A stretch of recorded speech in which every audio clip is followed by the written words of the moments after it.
terkait dengan pengambil alihan perkara yang saat ini sedang ditangani oleh Kortas Tipikor yang joint investigasi dengan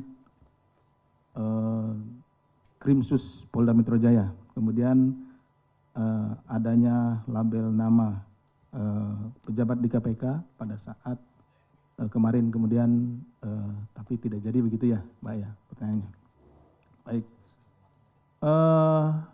Pada hari kemarin pagi itu ya, hari Jumat berarti ya, Jumat pagi, Komisi Pemberantasan Korupsi menerima undangan.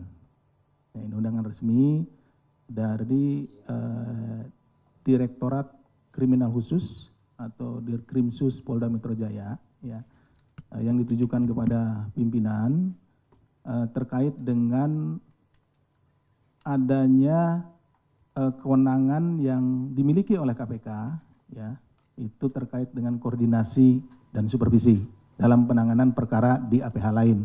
Itu sesuai dengan pasal 6 kemudian pasal 10A besar gitu ya di Undang-Undang 19 tahun 2019. Silakan nanti dilihat. Menindaklanjuti surat tersebut, kemudian pimpinan ya menugaskan 2 orang deputi. Nah, 1 deputi koordinasi dan supervisi, karena itu memang bagiannya. Yang kedua adalah deputi penindakan dan eksekusi, saya sendiri. Jadi kami menghadiri undangan tersebut sesuai dengan surat tugas yang diberikan oleh pimpinan kepada kami, menjawab dari surat undangan. Nah, seperti itu. Kami hadir di sana. Di sana kami berdiskusi ya, diskusi dengan penyidik itu terkait dengan bagaimana terkait dengan koordinasi dan supervisi sebuah perkara, kan gitu ya. Jadi Ibu Deputi Korsub menjelaskan bahwa saat ini tahapnya masih tahap awal gitu ya, tahap awal. Nanti rekan-rekan bisa lihat kalau diambil alih gitu ya, itu ada tahapannya mulai dari komunikasi, kemudian koordinasi, kemudian disupervisi dulu gitu ya. Baru nanti disesuaikan dengan klausul yang ada di pasal 10A ayat 2 ya. Nanti rekan-rekan silahkan baca. Undang-Undang nomor 19 tahun 2019 tentang KPK. Karena di sana ada kriteria di mana pengambil alihan perkara itu dilakukan.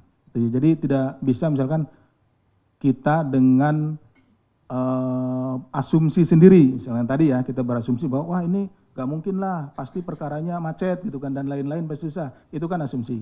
Nah kita harus menghargai seluruh upaya yang dilakukan oleh aparat penegak hukum dalam melaksanakan penegakan hukum tindak pidana korupsi, baik dalam hal ini oleh kepolisian, Kortas Tipikor dengan Direktorat Krimsus Polda Metro Jaya maupun oleh Kejaksaan Agung nantinya, karena mereka dalam penanganan perkaranya kan ada 2 ini gitu ya, 2 atap.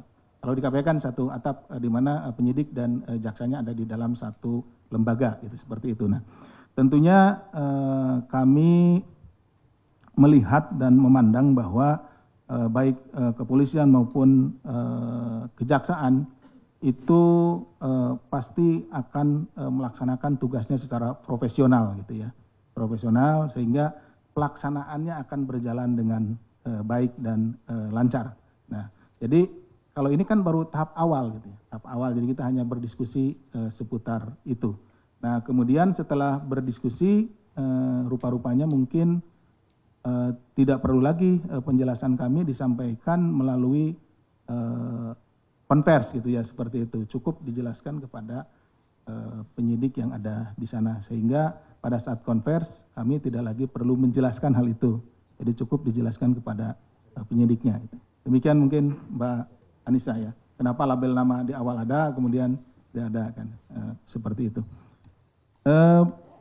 Hasil diskusi kami semalam itu karena memang mulai dari pengumpulan awal, penyelidikan awal, penyelidikan sampai naik sidik itu dilakukan di sana gitu ya.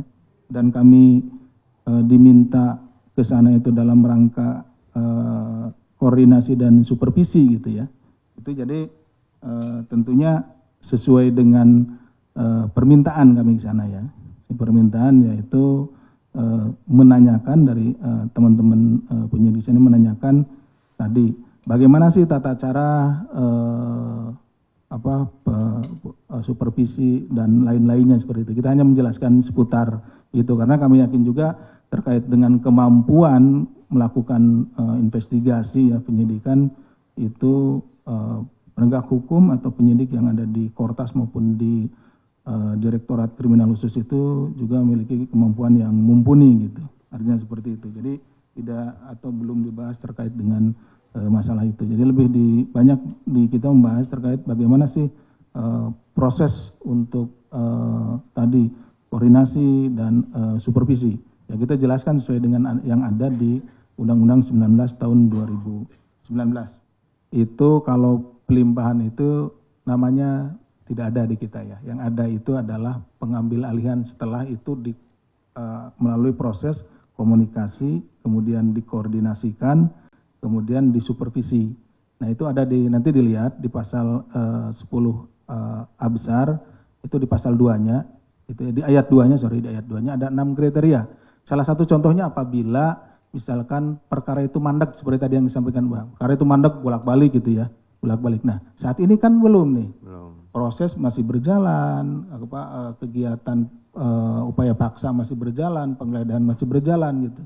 Seperti itu. Jadi tidak bisa kita melakukan pengambil alihan itu hanya berdasarkan pemikiran kita saja gitu, tanpa adanya atau dugaan-dugaan saja. Oh nanti karena ini misalkan menyangkut juga salah satu pihak di situ ini akan mandek.